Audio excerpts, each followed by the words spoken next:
Hello दोस्तों, आज की इस वीडियो में हम चाइना के बारे में बात करेंगे। आज से सिर्फ 40 साल पहले चाइना में 90% तक गरीबी थी और आज सिर्फ 1% गरीबी रेट है और चाइना दुनिया का सेकंड लार्जेस्ट इकोनॉमिक है।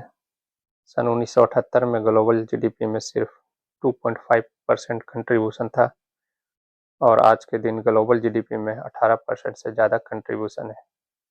हालांकि ब्रिटिश गवर्नमेंट ने चाइना पर उस तरह कब्जा नहीं जमाया जिस तरह इंडिया के ऊपर किया था, लेकिन फिर भी चाइना को अलग अलग तरीकों से लूटा गया। यही कारण है कि 1839 से 1949 तक के पीरियड को सेंचुरी ऑफ ह्यूमिलिएशन से जाना गया। चाइना ने बहुत सारे संघर्ष किए हैं। आइए जानते हैं चाइना का संघर्ष के बारे में। पहला ताइपिंग विद्रोह 1850 से 1864 के बीच हुआ। ये एक बड़ा गृह युद्ध जो कि राजवंश के खिलाफ हुआ था। उसके बाद 1899 से 1901 बक्सर विद्रोह भी राजवंश के खिलाफ हुआ, जो कि विदेशी विरोध आंदोलन था। उसके बाद 1911 से 1912 सिन्हाई क्रांति भी राजवंश का अंत और गणराज्य की स्थापना का कारण बना। चीनी गृह युद्ध 1927 से 1950 communist party of China and national party के बीच हुआ। इन संघर्षों ने चीन के इतिहास को गहराई से प्रभावित किया और देश की वर्तमान स्थिति को आकार देने में महत्वपूर्ण भूमिका निभाई। संघर्षों ने चीन के एक नए युग में प्रवेश करने के लिए प्रेरित किया और देश की सार्वजनिक, आर्थिक और सामाजिक स्थिति को बदला। आज चाइना एक बहुत ही पावरफुल देश बन चुका है। किसी भी देश को पावरफुल होने के लिए क्या होना चाहिए? तो बता दूं, इकोनॉमिक पावर अच्छा होना चाहिए, military power, technological advancement, global influence, ये सब होना चाहिए। तो चाइना का बारे में बात करें तो इकोनॉमिक पावर, लार्ज इकोनॉमी है। चाइना दुनिया की दूसरी सबसे बड़ी इकोनॉमी है, जो कि जीडीपी के मामले में अमेरिका के बाद आती है। मैन्युफैक्चरिंग हब, ये भी इकोनॉमी में आता है। इकोनॉमिक पावर, मैन्युफैक्चरिंग अच्छा होना चाहिए।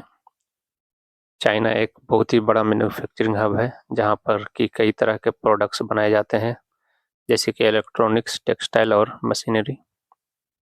ट्रेड भी इकोनॉमिक में आता है। चाइना दुनिया भर में ट्रेड करने वालों में सबसे बड़े देशों में से एक है और इसके ट्रेड रिलेशन दुनिया भर में है।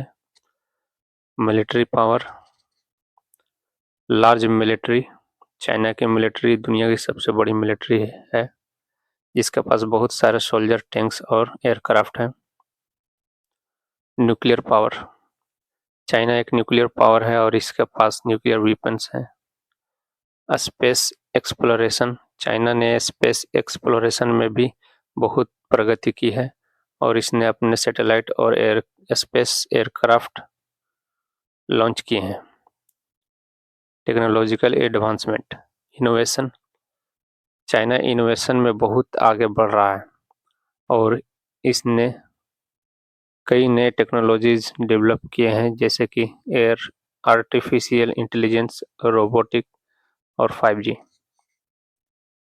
ई कॉमर्स, चाइना में ई कॉमर्स बहुत ही पॉपुलर है और अलीबाबा और लिंक अनअवेलेबल जैसे कंपनी दुनिया भर में जानी जाती है। इंफ्रास्ट्रक्चर डेवलपमेंट, चाइना ने इंफ्रास्ट्रक्चर डेवलपमेंट में बहुत इन्वेस्ट किया है, जैसे कि हाई स्पीड रेलवेज, रोड और bridge. Global influence, belt and road initiative, China ने belt and road initiative launch की है, जो कि एशिया, यूरोप और अफ्रीका के बीच इंफ्रास्ट्रक्चर डेवलपमेंट और ट्रेड को प्रमोट करती है। Global governance, China global governance में भी अपनी भूमिका निभा रहा है और इसने कई इंटरनेशनल ऑर्गेनाइजेशन में हिस्सा लिया है। सॉफ्ट पावर, चाइना ने अपनी कल्चर, एजुकेशन और टूरिस्ट को प्रमोट करके अपनी सॉफ्ट पावर बढ़ाई है।